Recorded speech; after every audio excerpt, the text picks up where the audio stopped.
Hey, sports fans, welcome to the Greg Medford Show. I'm Greg, your host. We're coming to you live from, we're not live anymore. We're coming to you recorded from Phoenix, Arizona, from the factory. So today I have, in our ongoing series, as we pull back the layers of the onion and talk to folks that are working their way into the ruling class, we've got somebody who's kind of spent some time in law enforcement, just a couple years. I'm sure you've seen him on... I'm sure you've seen him on news all over for many years. America's Sheriff Joe Arpaio is with us today. He's running for mayor of Fountain Hills, I believe. Is that right? Yeah. And today he's agreed to come spend some time with us. We're going to talk about, I don't know, where he grew up a little bit, because we grew up in some of the same streets. He's going to talk a little bit about his time as sheriff and some things he wants to do. And I imagine we're going to pull some stories out of him, because he's been around everyone. He's met everyone. He's talked to everyone. Everyone's wanted his endorsement at one point or another. And here he is gracing our table today. So, Sheriff, welcome to the show. Thanks for being here. Thank you. This is a great facility. Thank you. I enjoyed the tour. Lindsay's great. She kind of knows her stuff real well. A lot of Americans cranking away out there.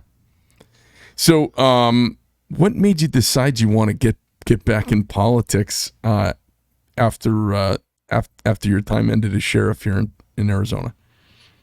Good question. I asked myself that, and I'm not going to tell my age.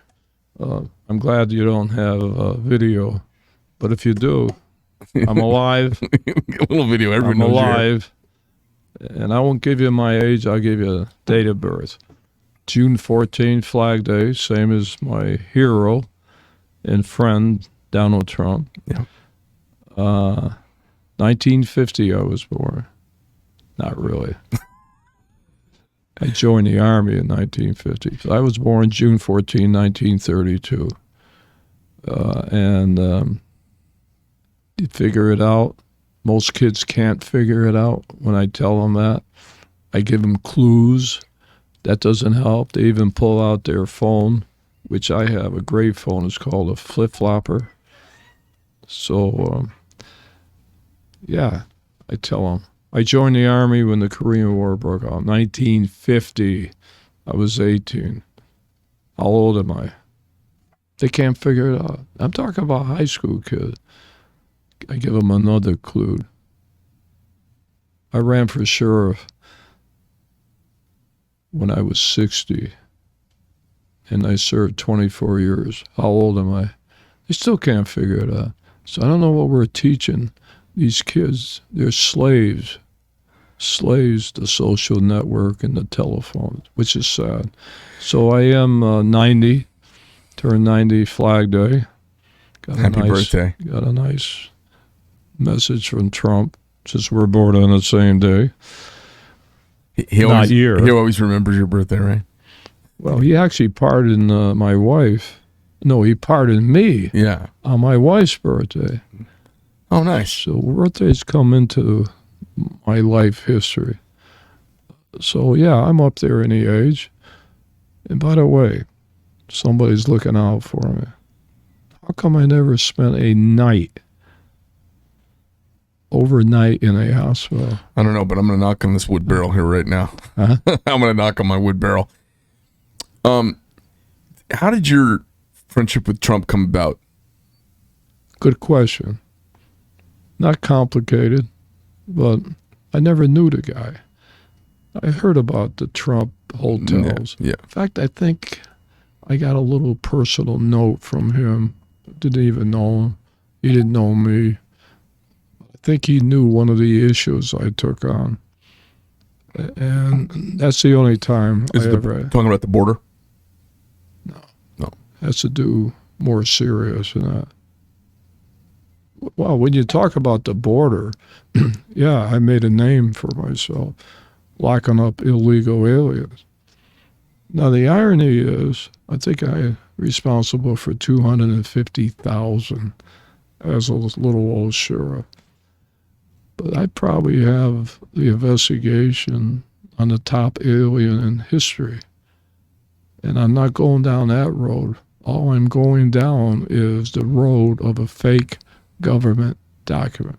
Oh, I know what you're talking about. So when you arrest most of the illegals in the workplace and so on, they have fake documents. Yeah. Social Security, all that. Sure, sure. So I look at this, and I did an investigation on a certain person, happened to be The the president. United States president, right? Yeah. And the Tea Party came to me, about 200, and said, hey, you're the elected sheriff. Will you investigate this? And I looked at the thing. And I was a top federal guy too, People forget that. I was a top federal official for many, many years. So I'm not stupid. You don't take on a president. In what capacity were you a top federal guy? The U.S. Drug Enforcement. Okay. I was the regional director in Mexico. I can go on and on. Okay. I spent 27 years as a Fed. So I looked at it, and I made a decision. Decision was, I'm going to look at it, investigate it. Now, let me fill in for the audience just a little bit. For some of you who don't remember this, who are just recently awoken to politics, Barack Obama, as he was going through his campaign, was not very well vetted, and he showed up with a birth certificate, and everyone had doubts about where he was born, and they started waving this birth certificate around, showing it as proof. And immediately the internet sleuths looked at it and said, hey, something's wrong with this. The Tea Party got together and said, hey, we don't think this is legit. And that's when they came to you, an actual law enforcement person, to look at it. Is that about the story? yeah, but it's not the National Tea Party. It was one of the suburbs. Okay. Excuse me, I got a little cold. So I looked at it, and normally anybody else would have said, that's FBI, not a local sheriff. Right. Or most officials, when they don't want to do something, or politicians, it's the old saying, I'll have my staff study it. Right. Which means And bye-bye. get back to it, which Right. means 20 years from now. Okay? Yeah, nothing I knew happens. that. I decided to do it. I have a 3,000 man-woman posse that I formed. I give them the authority. And so I use my cold case posse. So nobody could accuse me of using taxpayers' money, even though I had the right to do it. But I was playing all the political angles on Right. it. You're covering. And we started it, 2011, and worked hard at it. No doubt it's fake.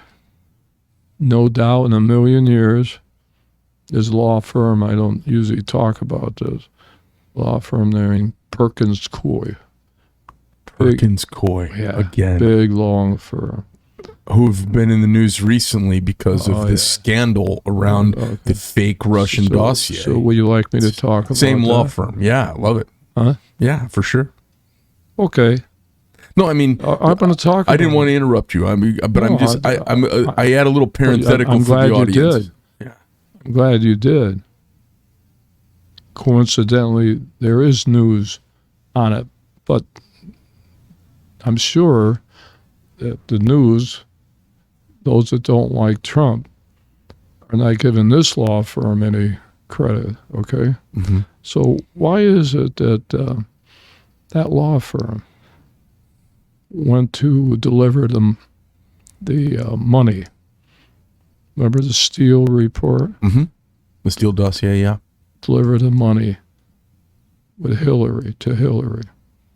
That law firm joined George Soros, that went after me in 2016. I've been sheriff 24 years to get me out of office. Guess who they were with?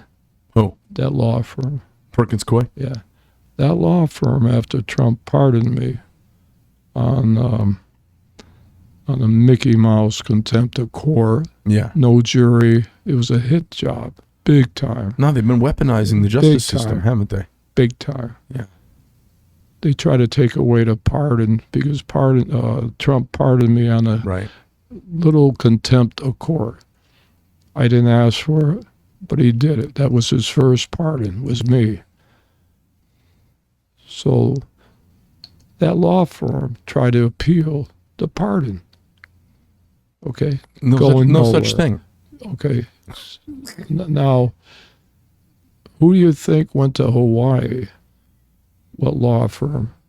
Working for Obama. And he used a private firm because if it was official, that would be in the archive. Right. Perkins Coie. Oh, and this was to tidy up his birthplace of origin. And we don't have the exact proof, but we know he went there, they went there, and they picked up a document which happened to be delivered to Washington, which we know, come on, it's a fake birth certificate. So I've just thrown in that law firm. Now there's another law firm that went after me. Covington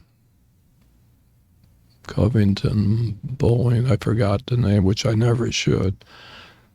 So that's a law firm that the federal judge, brother-in-law, is a big shot. And doing my civil alleged racial profiling, guess who the ACLU had as their law firm? Was the judges. Notwithstanding, and he decides how much money to spend and give to, his monitors and his law firm. His wife was at a reunion with 3 ex. They were together in high school and I think in Yuma. And when they say, what does your husband do? Oh, he's a federal judge. Wow. Then she volunteered. He hates our sheriff. He's going to do everything in his power to make sure he never gets elected. So I gave you 2 problems, conflict of interest, right? Right. It was a hanging trial. No jury. Wouldn't give me a jury. Then he refers the next door judge for a criminal. And she has a 10-day trial on me. Everybody in that courtroom, including my enemies, knew there was no case. Guilty. I think I said something on Fox. Guilty. No jury. On and on. Now the catch on this, Trump happened to be doing a rally a week before I was going to be sentenced. This is in 2015, 2016 maybe? Yeah. Okay. So the judge, and I know how the system works, being a federal guy, said he's going to be sentenced on Friday afternoon. I am going to sentence him Friday afternoon. So it's probably the CIA checking on me. Let me turn this off. I thought that was in the system. I was like, Bobby, what the hell's going on? So anyway, if you're sentenced on a weekend, it takes time to get out of bond, right? Mm-hmm. So that way they can leave you locked up a little longer. That's why they would have had worldwide news. Marshall put me in handcuffs. Yeah. Take me to the federal prison, which is okay. At least it wasn't my prison, my township, so on. Yeah. Federal prison is great. You could play bocce, a little basketball, so on. Is that true? Did you do that? Pardon? Is that true? Yeah. Is it really? No, when I became sheriff, they had a riot in the federal prison. I'm a new sheriff, so I showed up. I said, I'll take over. You can't take over. This is a federal prison. I said, it's on county property. Don't tell me I can't take over. And I said, anybody that escapes, I want to shoot him. Oh, please, don't shoot him. Jumping over the fence. Yeah. But I happened to look at the federal prison. great food, not compared to my jails. But anyway, back to the sentence. So Trump comes along, has his rally. There's demonstrators all over the place. Arpaio, and they're after him too.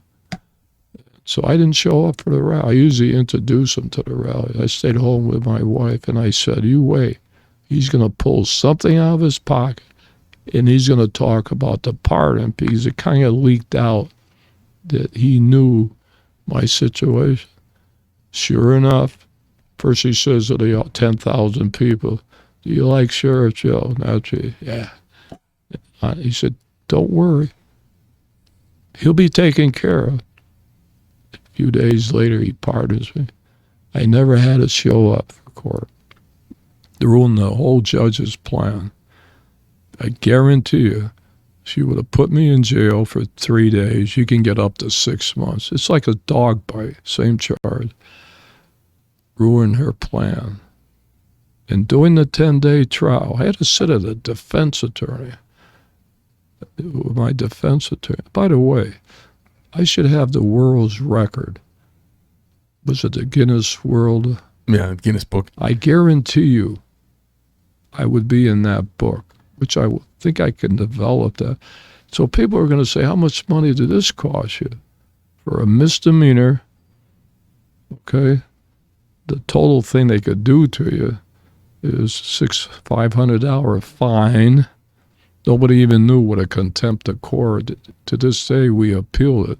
Even they don't know what's going on. So I spent $2.4 million yeah, to defend myself on a little misdemeanor. Well, this is the smoke on the horizon we've all seen happen over the last really 10 years. This weaponizing of our government against our political opponents. Anybody who's a political opponent, we're seeing the Justice Department going after them, we're seeing the FBI going after them, rolling up, 75-year-old, long-time, well-heeled business executives at an airport in front of their family and dragging them into the FBI. What happened with Roger Stone? Whether you like his pink tie and his cigar doesn't matter. They're sending the FBI in the middle of the night to arrest old businessmen and politicians. It's unbelievable. And there's no real crime. There's real crime going on. We left $80-some billion worth of equipment in Afghanistan, right? Nobody got in trouble for that. There's nobody getting rolled up for that. But you supported Donald Trump, and there's all kinds of madness going on. It's crazy. Well, mine was a little different, believe it or not. I mean, they hassled me, caused me all bad publicity, which was really good. The more they blast me, the media, my polls keep going up. Right. And I tell all the reporters, make sure you blast me. I had the New York Times here a couple of months ago. He says, you're fun, you're strange. You don't care about being blasted. I said, that's right.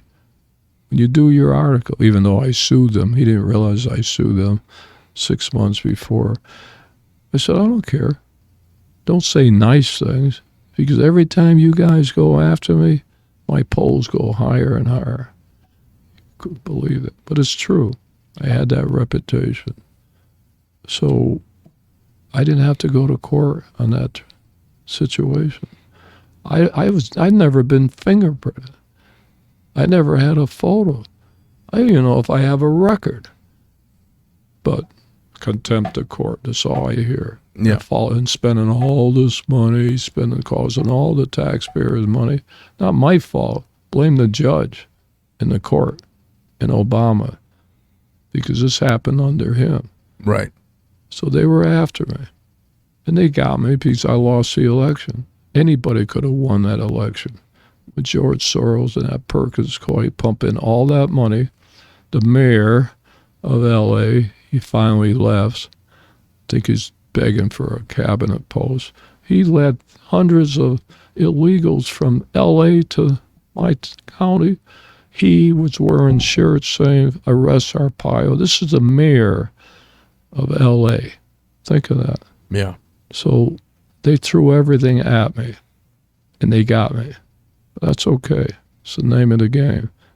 But I'm a Trump guy, was with him from day one. Day one.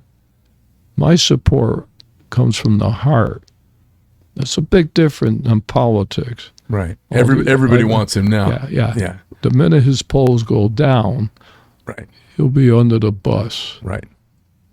Catch on? Yeah. You know who your friends are. So I've been with him from day one. I will be with him to the bitter or nice end. I'm not a flip-flopper. Now, I have a little personal reason for that.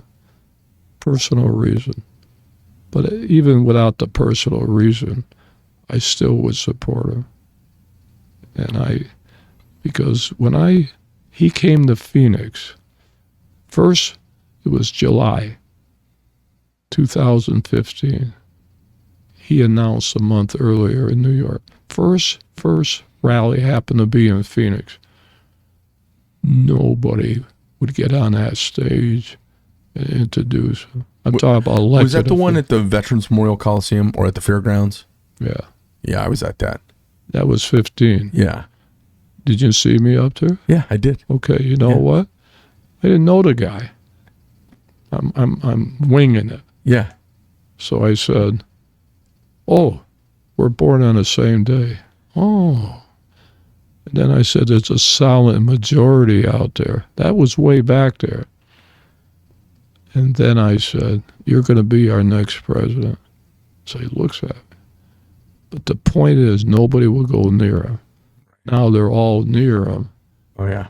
I'm glad they are near him. I'm talking about Republican. Yeah. Forget the Democrat. Yeah. Now I'm glad they're with him. But do you really think they're not really it comes from the heart? No. Come on. No. Come on. I think they're with him because they feel the inevitability of what's coming. They want to support so they'll get elected. Right. That's the main reason. Because he's got a rabid fan base. Yeah. That's their main reason. Come on. Sure. It's nothing else. You think they like him? No.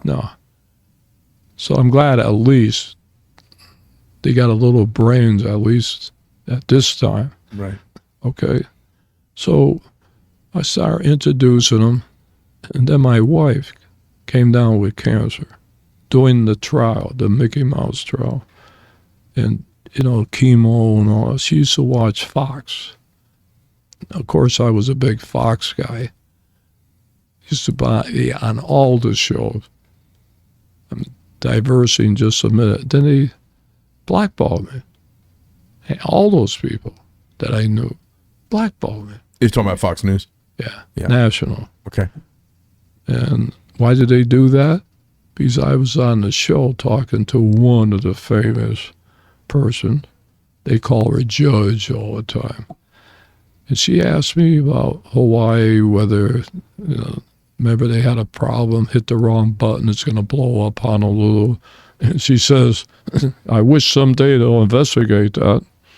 And let's get to the bottom of that." My stupid diarrhea answer was, they can't even investigate Obama's birth certificate. She went crazy. From that day on, the birth certificate, they blackballed me. Why would it? Doesn't it's counterintuitive, because it seems like that would be the kind of thing where they kind of would maybe say, we don't do stories about it because it doesn't grab people's attention. But why would they care? I don't get it.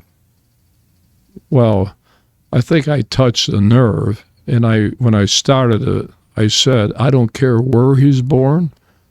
It doesn't enter my mind. I'm looking at a fake government document. So you're saying, why didn't you talk about it? It's not just me. Every campaign manager, high official, high as you can go, don't talk about it. Nobody wants to talk about the birth certificate, which is phony. Now, we did a lot of work on it. I'm not an expert in the computers, but my guy was, we had 3 press conferences, of course, all the media, this is all garbage, all that work. Of course. And so on. Then a lucky break came before I left office. And this is easy for me. I'm not a computer guy. But when you take one piece of paper and compare it with another piece of paper, and that piece of paper, a woman that had a birth certificate, same time, and you got his birth certificate, and then you show out of that birth certificate the woman had that 9 pieces of that was taken from that and pasted on his birth certificate. Now, to me, it's pretty good probable cause. Right. I went one step further. I wanted a forensic expert to show how that was taken off and put on. I couldn't get anybody to look at it, but I found some people in my home. My mother and father came from Italy, so I found a company that testifies before the Italian Supreme Court, all that, and said, will you do me a favor and look at it? They did. More of a favor, figuring it's all garbage. They looked at it, no doubt about it. It's a fake. Then I had a guy in Hawaii, an Obama guy, that I kind of swung our way, 25 years. He looked at the same thing, not knowing the Italians did. Same result. Now, I've been in law enforcement for 55 years, and I've worked corruption. I can go on and on. What do you need for probable cause? How much do you need to at least look at a violation of the law?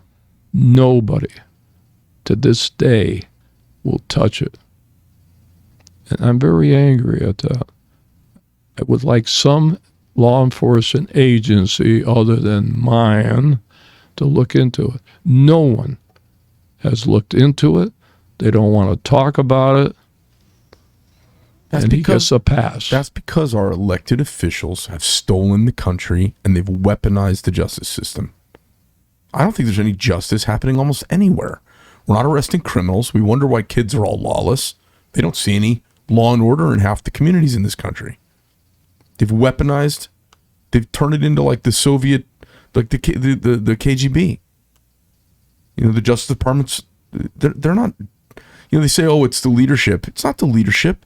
Where are the good men and women in law enforcement who tell their bosses no? They're so worried about their government jobs. They're rolling these people up, political adversaries all over the country. You know, I saw Tucker Carlson did a show the other night. He went on for almost an hour just talking about one example after the other of political opponents being arrested for absolutely bogus charges. And it's the same stuff you're talking about happened to you. A contempt for some, you know, like minor stuff, being rolled up, handcuffed, gunpoint, SWAT teams. Doesn't make any sense to me. That it got everybody scared. Yeah, they're trying to send a message to get all the press and make it a big deal. Mm-hmm. It could be spitting on a sidewalk. Right. There is no fairness in the criminal justice system. Right. And there's a war on cops, too. So, and I've been very active raising money to help cops selling pink underwear and all that. So, but the point is, and I'm running for mayor of my hometown after all these years. You know, I used to have 4.5 million people to worry about. Now I got 30,000. So that's okay. It's my hometown. I'm going to get something back, and I'm going to have a title of mayor. And I've got to get to Trump. I talked on my birthday, but he's got to start going after mayors. Forget always senators, Congress. Get the mayors, because the big cities are controlled by mayors. They have a lot of power. A lot of swing, yeah. Big time. Yeah. More than Congress. Right. Congress doesn't have They're almost useless. No, Congress doesn't have any you-know-what. Right. Because if they did, we'd have new immigration laws, illegal immigration. Right. 25 years, they have done nothing. All these politicians, I laugh. I said, I'm going to have to go down there and open up a taco stand with an Italian name because I'd make a lot of money. Luigi's Tacos?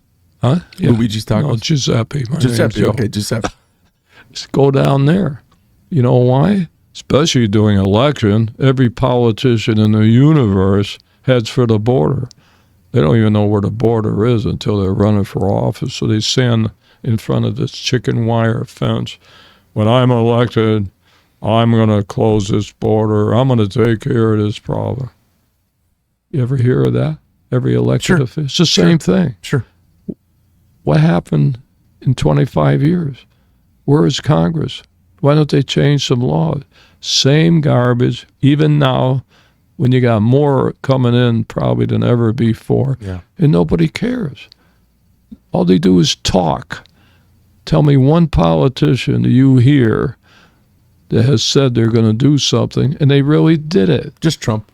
Nobody else. During the Trump, years, at least 4 years, we were on the right track. Yeah. Trump, different, but he's not there anymore. Right. So my point is, it's all talk. Yeah. And the greatest country in the universe, and we can't solve a border problem. And I was adding up my time. I didn't realize it because I have about 35 years at the border. I was head of the federal drug enforcement in Mexico, South America, top guy, federal. Turkey, now Turkey is different, that's not at the border.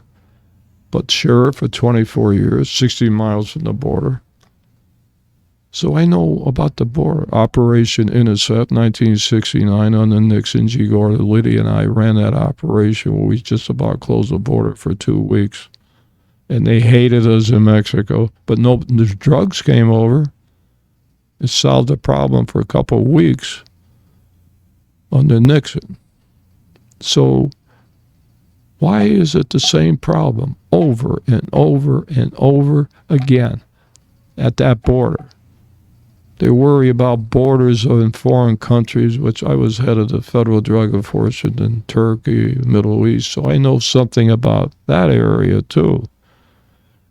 They're tough over there, but now they're having their problems on drugs and immigration problems. I think it's about money. And tell me I'm wrong. I feel like whether big corporations want cheap labor or whether there's massive amounts of money laundering going on, both parties completely ineffectual doing nothing about our border. Well, that means somebody behind the scenes who's kind of in charge, no matter who's in power.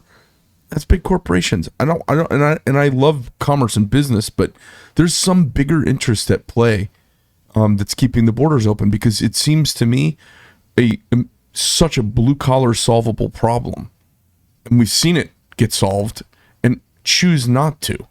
So what do you think it is?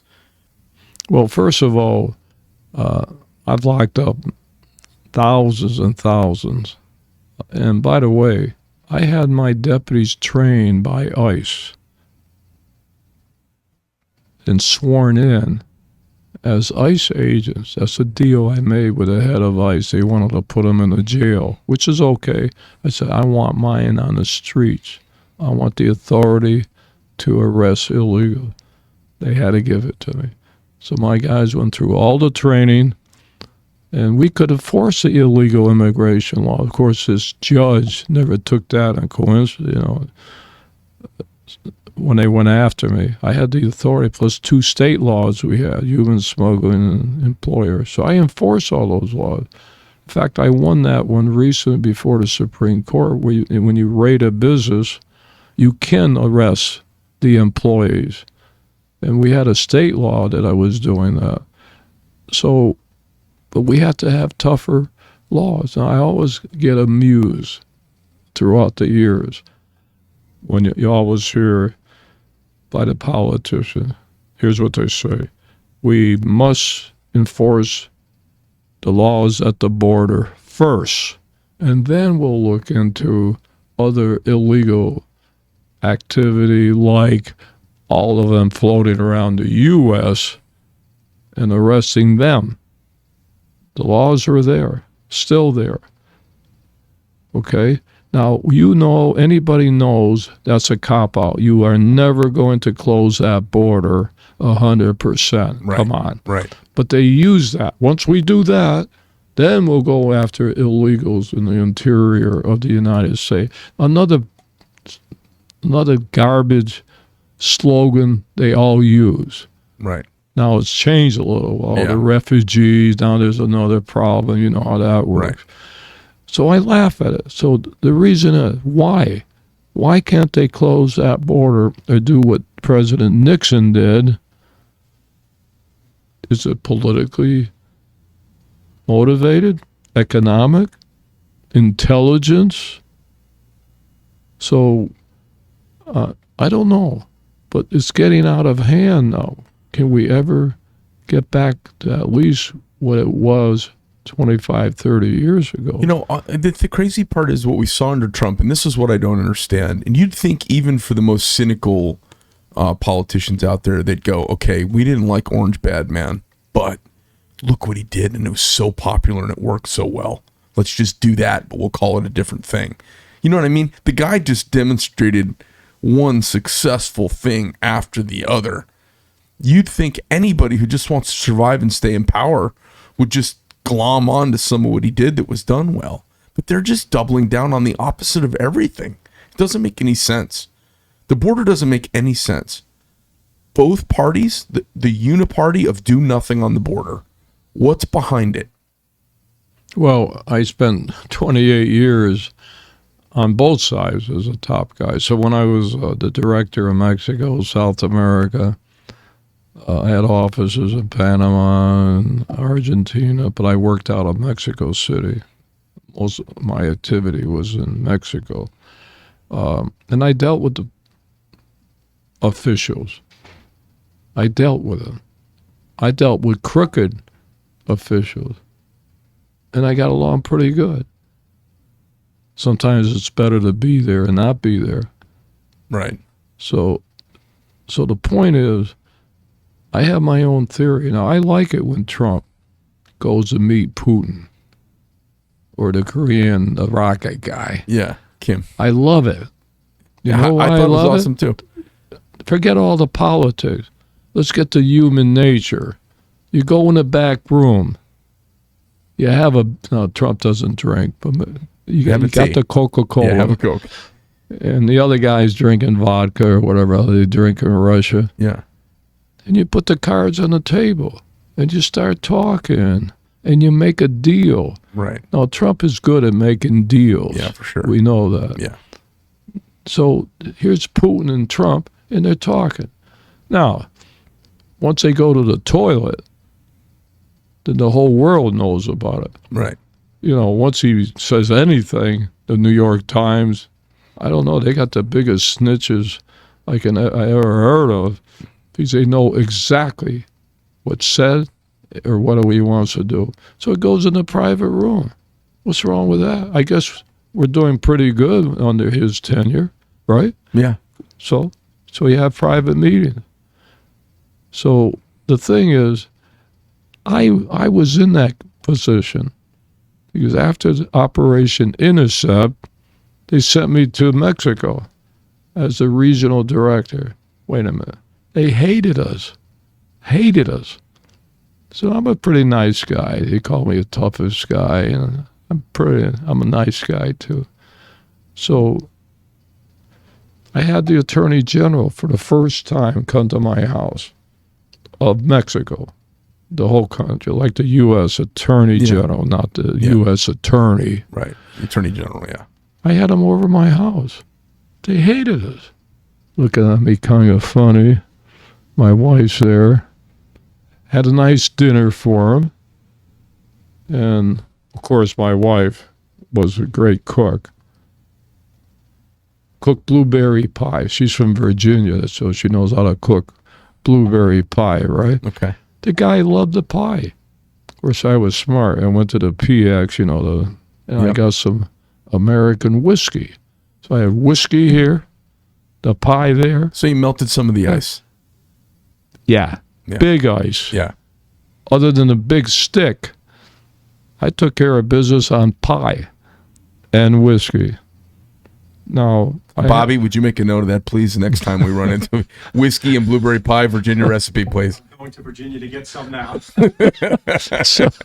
So I had Noriega. Remember him? Yeah, Manuel Noriega. I had an office there. Had 2 agents there. I know he's playing both sides. Sure. At least I got something out of him, right? Sure. I used to meet him at the bunker. down in the bunker. Right, because you were doing business not in heaven. Yeah. They were not angels. Yeah. But remember the first Bush CIA? Yeah. He had to raid Mexico, Panama. Remember they had the big, before you were born. So the thing is, I remember that. That's where the Navy SEALs got in a little trouble. I was there. so Panama. So I could have had the guy on the big airplane, 747? yeah. Because all I had to do, which I did at the top dope pillar, con him to go onto the canal zone to play softball. That's how stupid he is. Grabbed him on that zone, put him on an airplane. Oh, wait a minute. You're saying you could have avoided the whole invasion of Panama? Of course. Because all they had to do is ask you, and you would have just taken the guy out for whiskey and pie. Well, first had him of in an all, airplane. I mean, I don't know. I'm kind of those days I was kind of young. Gun battles in Turkey and all that. I was kind of stupid, but I survived. But the thing is, you think I could not arrange to get that guy on a 707? I'm going to tell you how I did it. Not on him. The other guy. The French Connection. Now, the New York cops, they always say, remember the movie, The French Connection, the car chases and all that, and the cops busted the French Connection. You're looking at the guy that really busted the French Connection, or you're listening to him. Because when I was in Turkey, that's where all the opium was. Now, after they transferred me from Chicago, since I did a great job, they sent me to Turkey by myself with a 38 and a 57 Chevy in the hills of Turkey. That's how cheap our outfit was at Bureau of Narcotics. By myself. And my job was to stop all the opium. And the morphine is transferred to Marseille, France, made into by the French, made into heroin, transferred into New York, Chicago with the mafia, which, you know, there's only one mafia. That's the Italian mafia. Everybody's stealing. You got the Mexican mafia, the Chinese mafia. Everybody's stealing the name. And I worked on a mob. That's another story. And that was the French Connection. So I have to take credit that I started it in Turkey, and Nixon, of course, was tough on the drug thing. Yeah. And then the top guy there moved to Paraguay. The heat was there. The top world guy, Armand Ricord, went to Paraguay. We found him there. So I go down there, tell the ambassador, hey, we're taking this guy out, the ambassador, former FBI agent. You can't do that. You can't. I said, wait a minute. I'm with the federal drug enforcement. Don't tell me I can't do it. So I called the Attorney General of the U.S., Kleindienst, buddy of mine. He called that ambassador. You leave him alone. The bottom line is, just by chance at midnight, a nice plane showed up, 707. He got a free ride to see what America looks like. And in Dallas, he goes to trial. That was the real French Connection. Now, New York may have arrested some heroin that came from the French Connection. So I kind of a little proud of myself for being involved in this thing on both ends. But I just told you, when you want somebody to get out of a country, there's ways of doing it. Without invading. Yeah, without invading. Right. Okay? So that's just one aspect when I look back at my career. Certain things I pick out. Now I wrote a third book, Sheriff Joe Arpaio, an American legend. That's my third one, but that's my last one that I wrote. And I'm not trying to sell the book, but everything in that book is true. Everything. I kept reports. I used to have to type the reports myself. Good thing I learned how to type. When I was hired as a federal agent in 1957, I was a cop in D.C. Before, I joined the Army when the Korean War broke out, but after that I became a Washington, D.C. cop. Walked the black beat for 4 years, and then led off Eisenhower's parade. And at the time, the sheriff from Vegas came down there and said, "Why do you come out west?" Oh, I said, I think I'll go out west. I joined the Vegas Police Department. That time it was separate from the Strip, you know. My fame was locking up Elvis Presley. So when I get talks, I bring that out. Everybody, "You locked up Elvis Presley," you know, especially the younger people. I said, yeah. I say I locked him up because he was going 100 miles an hour with a beautiful blonde on a motorcycle. It was a Harley, 1957. I stopped him. Of course, I was looking at the blonde. I didn't know who this guy was. Oh, fantastic. I pull him over. "Oh, I'm Elvis Presley." "Oh." Tell him I'm a Frank Sinatra. The Vic Damone guy. I knew Vic. So I take I'm a Vic Damone guy. Oh, he's my guy. That's fantastic. Good friend. He's passed away. People don't remember. You had Eddie Fisher, Vic Damone in those times. So I take him down to the stage. I listen to those guys on the Sinatra channel on Sirius when I come to work every day. Especially My Way. That's my favorite song. Trump stole my song. You know? He played it on the way out of the White House, right? Yeah, my song. Can I tell you something? I was watching that when it happened, and I was sitting with a dear friend, and I feel like such a candy ass for saying it. I got teary eyed, and I had tears down my cheeks about it. I was so sad. I was so mad how it all went down. You mean when he was leaving the country, singing My Way? Yeah, yeah. I mean, I was proud of him, and I was so mad that a good man got run out of town. It just pissed me off. When I was on a plane with him, I said to him, "So my favorite song is My Way." Okay? And I said, "That song personifies you." And then I happened to, in the rallies, to sing it My Way, my song. And then when he left, My Way. Wait a minute, I thought that song was my song. No, that's my song. Okay, it's your song. I mean, you had it before I did. But I had. You had it before I did. I had nothing against you, because you probably, you probably don't remember history. You haven't been around like I have. I haven't been around like you. No, but that's been my song for years. And I sang it on 60 Minutes. Actually, it was Australia, 60 Minutes. I've sang that song many times. And I'm a smart politician. But when you go to raise money, get those people to give you money, I sing My Way. You know why?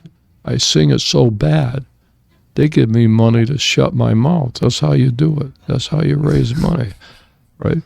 So my wife hated that song. Oh my God. Wife passed away after 63 years last year. So she hated it. She never told me. My wife would always do what I want, never argue, nothing. Married her in Chicago. So it starts off, and now the end is near.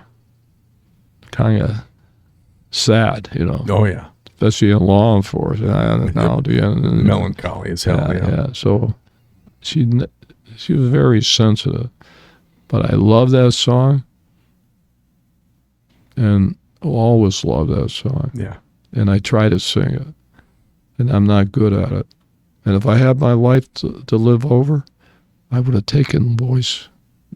Taking some voice lessons in Can you now? When I give a talk as sheriff and anywhere, I ad lib. I don't prepare Mickey Mouse political statements. I talk off the cuff. You think I prepared here with you? I can do this in my sleep. Yeah. I could talk for 50 hours. You know that? Yeah, I believe You think I got notes? Come on. They say you're 90 years old. See now. What do you mean see now? I just told you things. I can tell you things that happened when I was 5 years old. What's this see now? See now garbage. Too old. Well, screw you guys. I'm Biden, who I met a couple of times, he's killing me because he's 70, he looks like he's 100, and it acts. How's that make me look? Oh, he's 90 years old. They compare me, and look at him. Well, listen, I can't believe you're 90. Want to see my birth certificate? No, but I mean, you look great for Christ's. You know, all right. So I want to hit the replay button. So you probably don't remember me because you had lots of lunches with everybody. But you remember Frank DeSoma from POF Rifles, Patriot Ordnance Factory? Where did I meet him? He owns a rifle manufacturing company here in town. Okay. So how about the gal Christine who was running for governor? Yeah, Jones. Christina Jones. She was Who worked for GoDaddy. Yeah. Yeah, I know her. Okay. What's the connection there? Okay, so it was you, her, Frank, and me. Yeah. And we went to the pizza place downtown. Yeah. What's his name? Barry, the famous pizza guy. Yeah. I always forget his name. The one who ended up having the flour allergy and had to quit making pizza. The four of us sat and had lunch, and she was courting you Exactly for your endorsement. And you were like, I remember you were like the belle of the ball. It was fantastic. I was sitting there with my friend Frank, and Frank's a Brooklyn Italian. He had kind of one squeaky eye, and he has since passed. He was in a bad car accident a couple of years ago. Frank was like, he calls me up and goes, Greg, I'm gonna go have lunch with Joe Arpaio and this girl who wants money from me to be governor.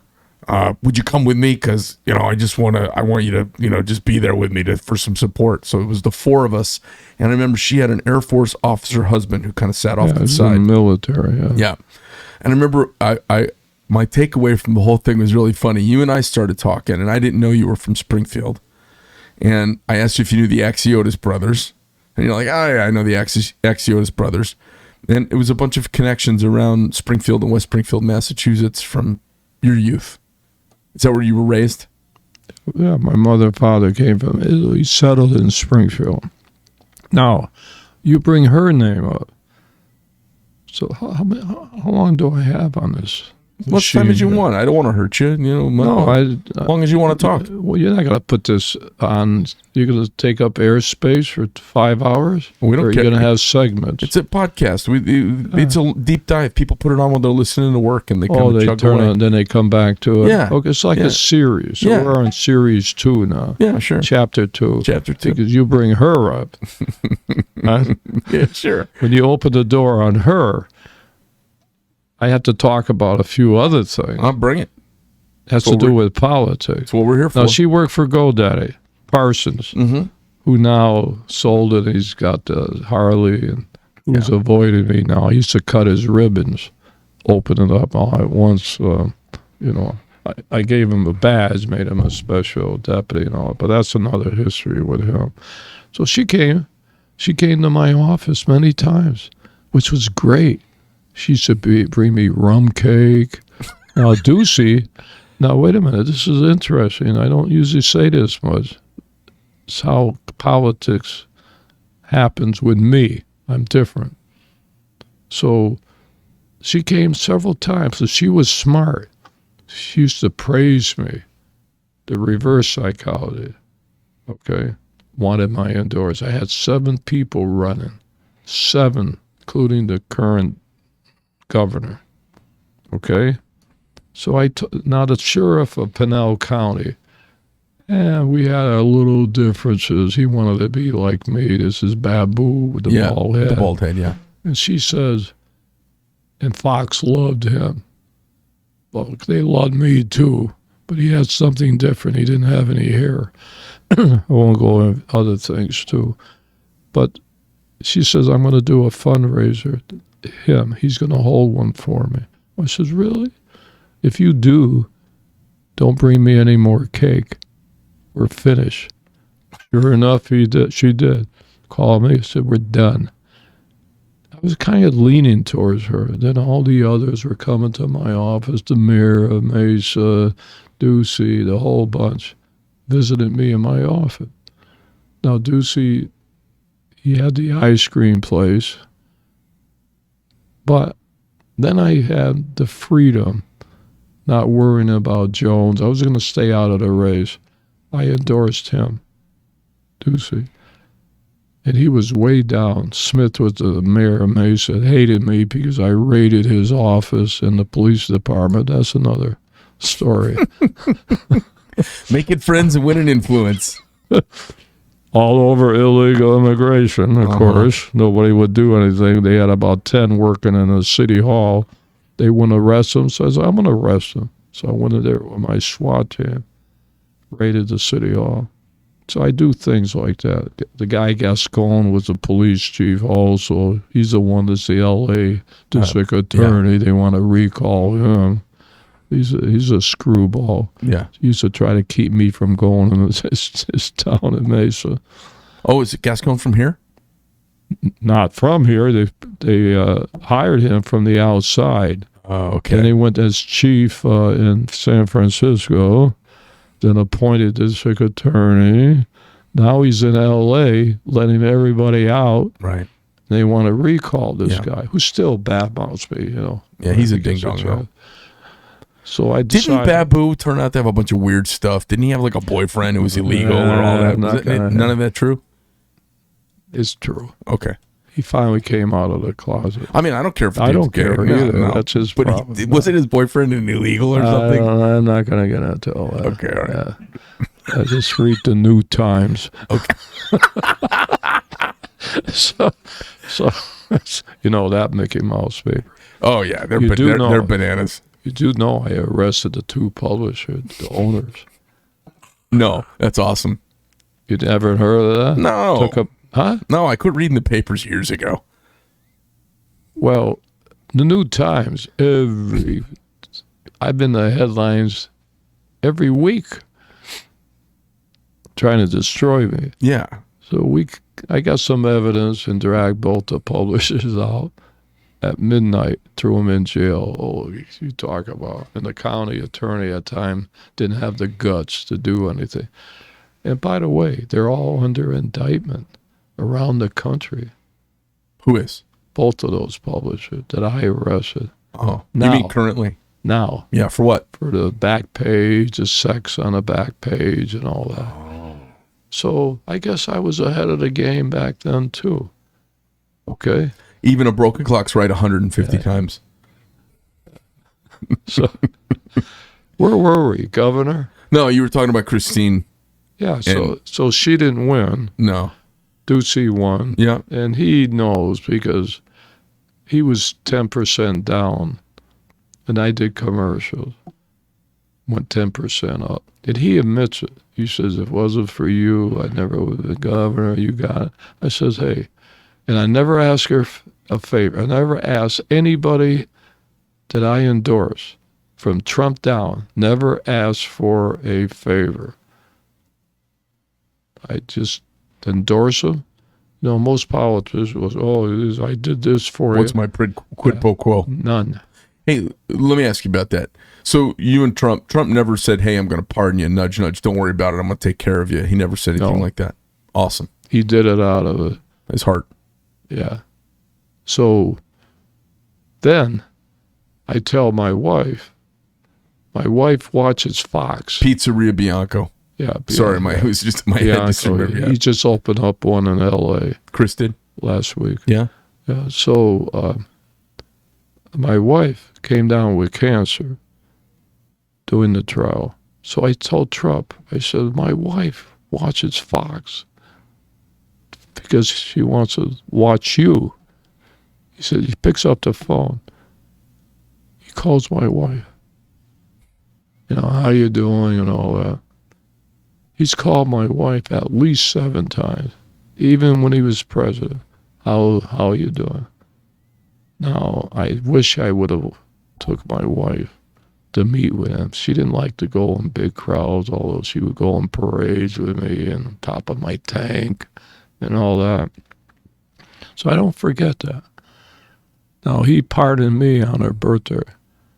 I mean, he and I had the same birthday. He pardons me on her birthday. It was a birthday present for her. Yeah. That's pretty sweet. Birthdays turn out pretty good sometimes. That's pretty sentimental. Yeah. And it's Flag Day, too. Yeah, yeah. And it's the Army anniversary. Well, I don't know anything about that, but whatever. Wait a minute. Wait a minute. Well, hold on a minute. Oh, if it was the Marine anniversary, I see you wearing November 10th. That's when I can't. Why can't you remember the Army? I don't know. I'll tell you what. It takes. Well, you guys have Veterans Day. No, you guys have Veterans Day. Yeah. All the branches get Veterans Day, and the Marine Corps gets the Marine Corps birthday. No, I'll tell you, it takes 10 Marines to make one Army guy. I'm looking at your. You mean in weight? So, all right, everybody in the Army. I was just kidding about that. I know. All the Marines. I need your vote. Just kidding about that. We're just joking each other.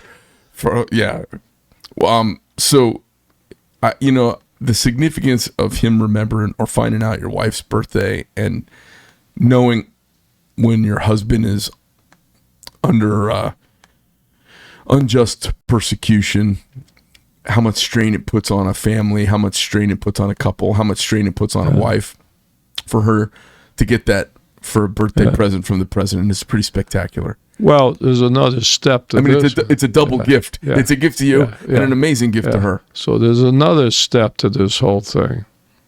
Remember the Cleveland, when he had his nomination in Cleveland? Yes. At the convention you're talking about? Yeah. I was there. I got to be a delegate with Ducey and all that. So I see the security guy, his private, and he says, "Oh, Trump's in the other room on the floor. So let's go see him." So I walk in there.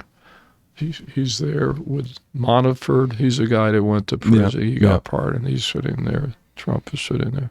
He sees me. He runs up to me, hugs me, and says, "And you know what I told him?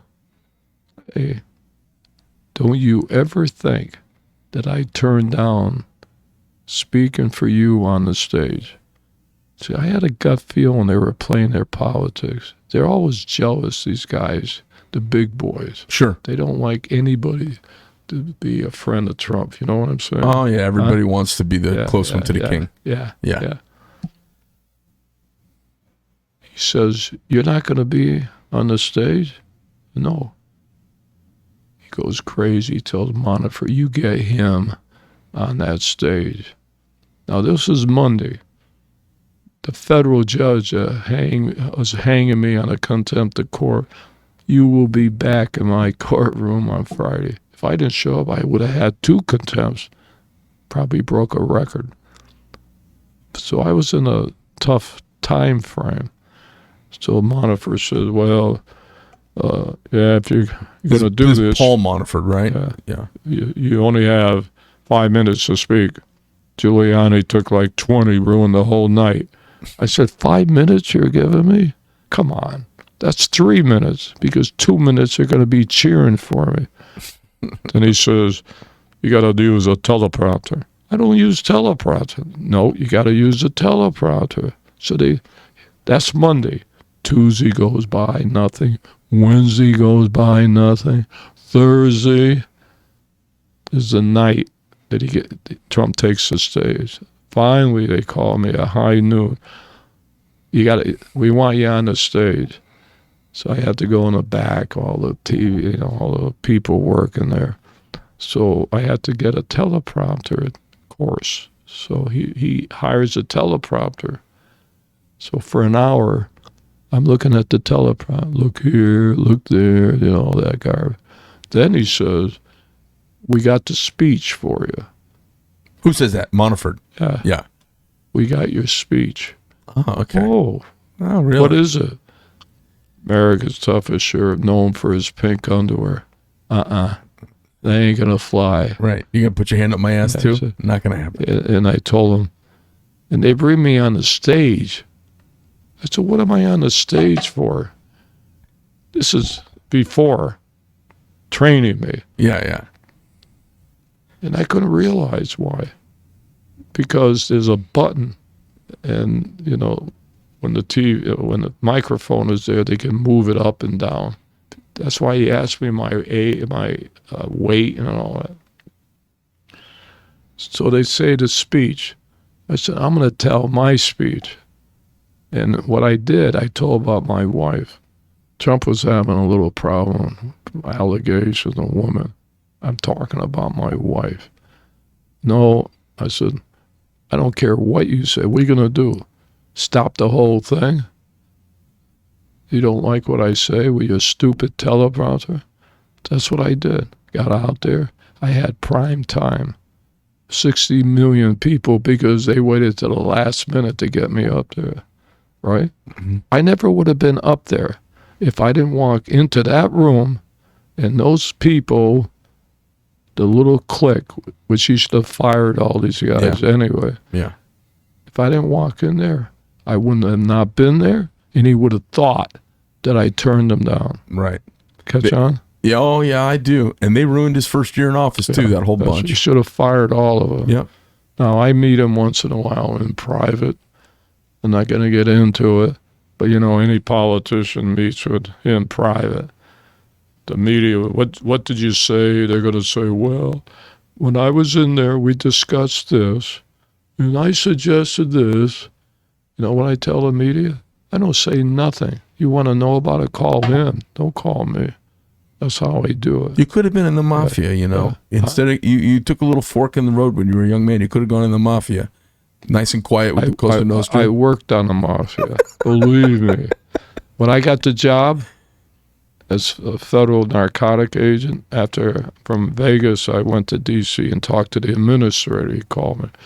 You know what he says? Oh, you're Italian. I said, yeah. Do you mind arresting other Italians? We're talking about the mob in Chicago, That's what they sent me. Mm-hmm. I said, I lock everybody up. I don't care what they are. You Chinese, Italian, I'm an equal opportunity guy. Everybody goes, which I proved that point on some of the boys, the high people I went after, including Maricopa County Board of Supervisors. I'm not going to get into all that. So I know how to make friends and enemies. So it all comes back to haunt me because they turned on me. A lot of these people when I ran for sheriff last year. Now they're starting to, because, I had a lot of controversy. Now they're starting to call again. I got a big memory. I'm not going to say, not because I'm mean. I'm disappointed in politicians. Mm. Some of them will sell their soul for a vote. Okay? And I'm a very loyal guy.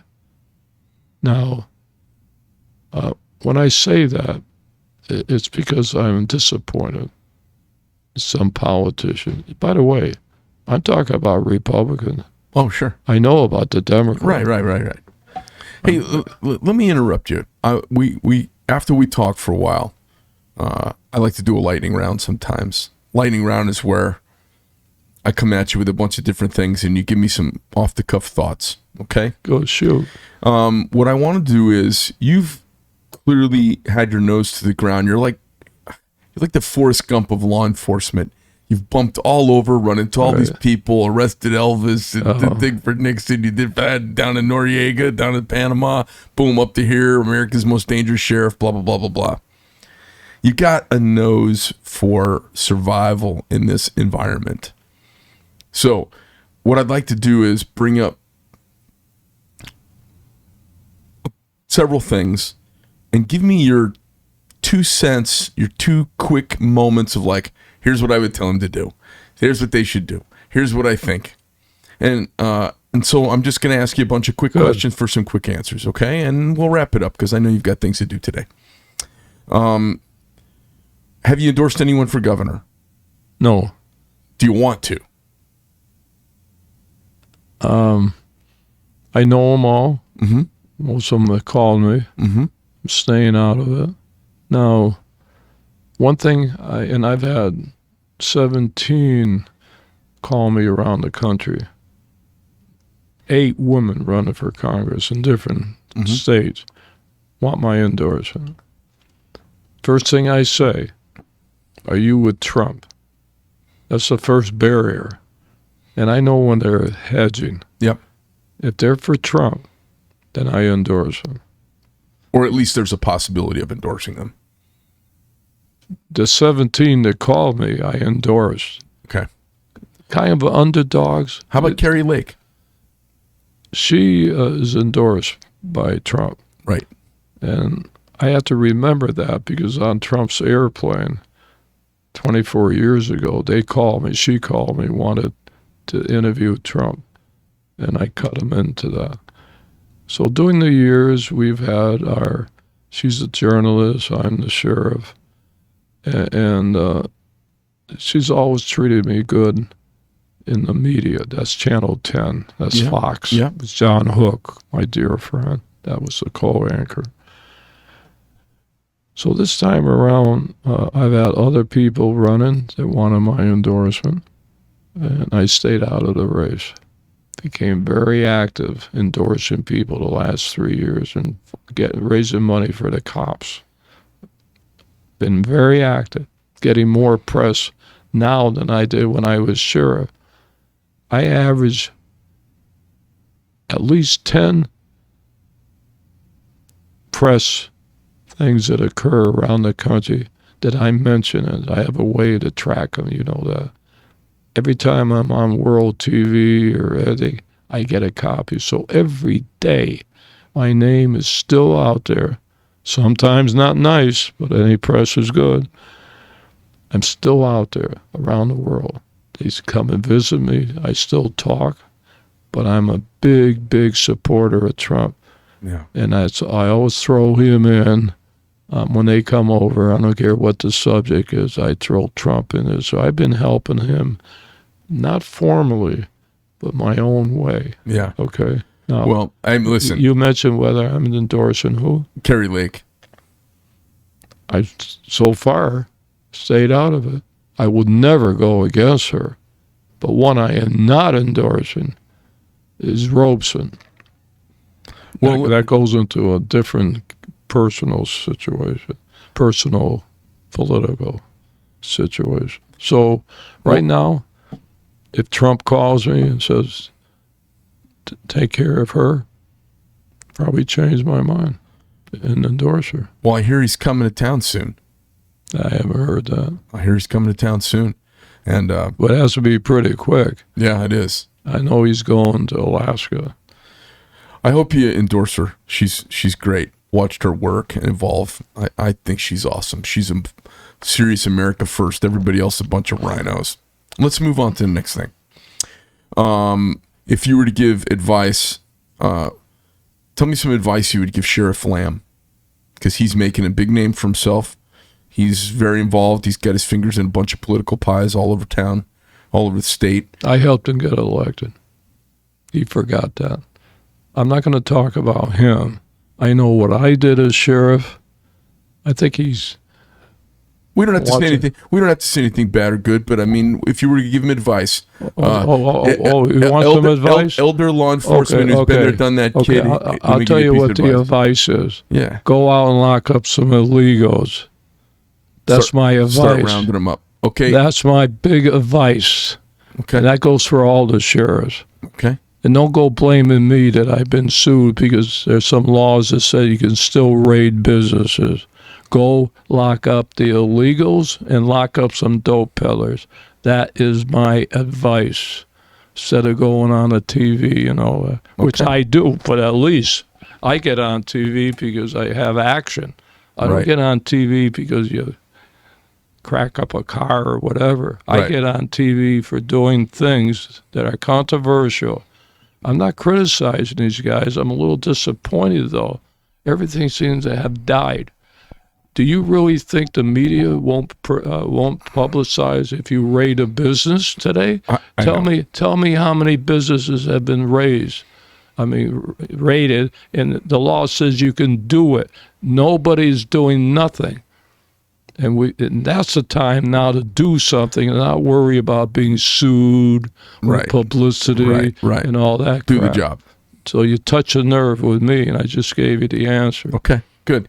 Talk to me. What advice would you give Mark Brnovich? He's running for United States Senator. I'm staying out of that race. He's staying out of the race. But what advice did you give him as Attorney General? I mean, he's leaving the job, so who cares?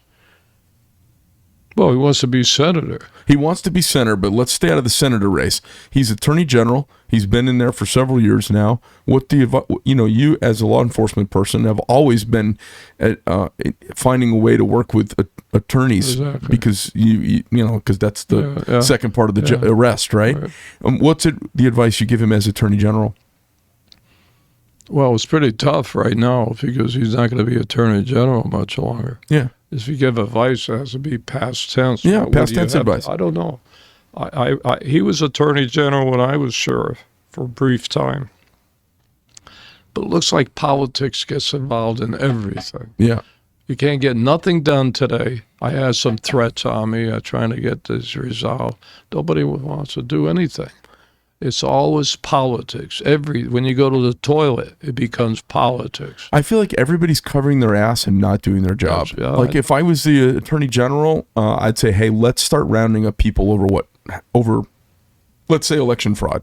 Let's round up everybody that we've got anything on, not perfect cases, just any case. Let's round them up and find out what happened. Start interviewing people. Yes, you're right. I mean, what did I do? All these demonstrations in Scottsdale, you think that would have happened if I was a sheriff?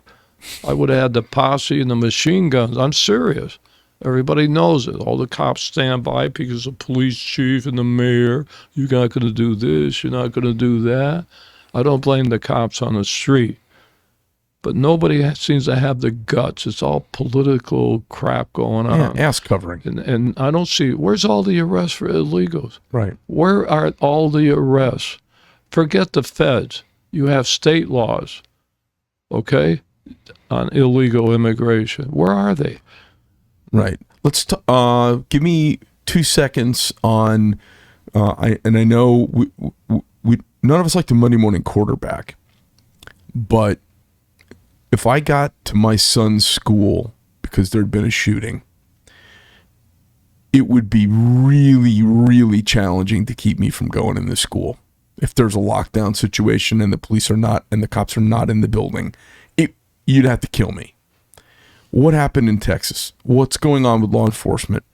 Texas is known for, burly men that ride bulls and are brave and join the military. What happened there with that school shooting? And by the way, I cover that area too when I was head of DEA, that town. Mm-hmm. So it was disorganized. The cops now today are afraid to do anything because they're going to be thrown under the bus and be criticized. So sometimes they're a little careful before they act. They're not as proactive. Now, you brought up a very important question that affects me today. As part of my mayor's race. Because I started with my deputies and posse, all these shootings, going around and protecting the schools and the churches. Okay? Now, in my hometown, I had a demonstration in the schools with how to protect the kids, live demonstration with the guns and everything else. Guess what? The mayor I'm running against was out front, getting petitions signed against me, but all the demonstrators, when I'm in there, my guys, in a way, kind of risking their lives. It was a training session to show what you do if this happens. A preparedness and it's drill. been happening over and over again, right? Yeah. And you got her, Democrat, out there getting signatures against me. So you know what? She ain't going to be mayor much longer. In 2-3 weeks, I will be the mayor. And I'm going to change everything in the role of the mayor. Different position. And Donald Trump should concentrate more now on mayors than the congressmen, senators, because mayors are destroying this country. Right. Chicago, Seattle. Yeah. They're all Democrats. Because all they need to do, people forget that the mayor is that executive branch in a community, and just saying it so changes the direction. You don't need to get 30 people on board. You don't need to make a deal. Just having the mayor say it. That's what I want the role of the mayor, not just to fix the streets. I need that position. You're right on track. And I'm going to defend my town. That comes when I call in all the chips. But that role of mayor is very important across our country. And it has to be utilized Better. in a good way. Yeah. And let me tell you another thing. Presidents.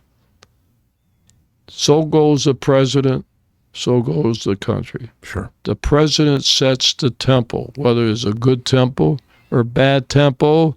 The president sets the tempo in this country. So naturally, we need a new president, but we need new mayors. I'm not talking about mine. Mine's a little small jurisdiction. We need good mayors in these big cities that will take care of business. We need people elected who care about the people and they don't care about owning the issue or the party. Imagine if you parachuted me into any Democrat city in this country, I would be doing stuff for the people of the town. I would never be doing anything to enrich myself. I can't even believe we get people who enrich themselves. It's just Both ways. Staggering to me. Both sides. Politically and money. No, I'm talking about politically and money. Mm-hmm. That's what it's all about, politicians. Yeah. Well, Sheriff, absolute pleasure having you in. It has been... it's a unique privilege to sit and get a chance to talk with you. I know you've talked to a lot of people over the years. To hear about, this amazing journey you've been across the entire country and around the world in service for your country and your fellow citizens. Pleasure having you in. And if folks want to jump in and donate for your campaign that's going on right now, do you have a website where they can do that, or do you care? Do you want? No. Save the money, buy the gas. Fantastic. Use my money. You give me, don't give it to me. Give it to the gas tank. Okay. The economy sucks. Bobby, would you take a note to self? The first person we've had in running for office is don't give me any money, go buy gasoline. Gee, I want to move to goddamn Fountain Hill so I can vote for you. Jesus Christ. All right, folks, you heard it here first. Sheriff, absolutely a pleasure having you. Thanks for being here. Thank you. All right, sports fans, a behind-the-scenes quiet sit-down and talk with one of America's most known and notorious law enforcement people in the last 50 or 100 years. Just great having him in. I hope you guys enjoyed the show. The Greg Medford Show, you can find us on iTunes, Spotify, Rumble, and of course, little bits of it here and there on YouTube that those dirty, rotten sons of bitch and Marxists don't pull down with their suppressing ways. Greg Medford, I'm out.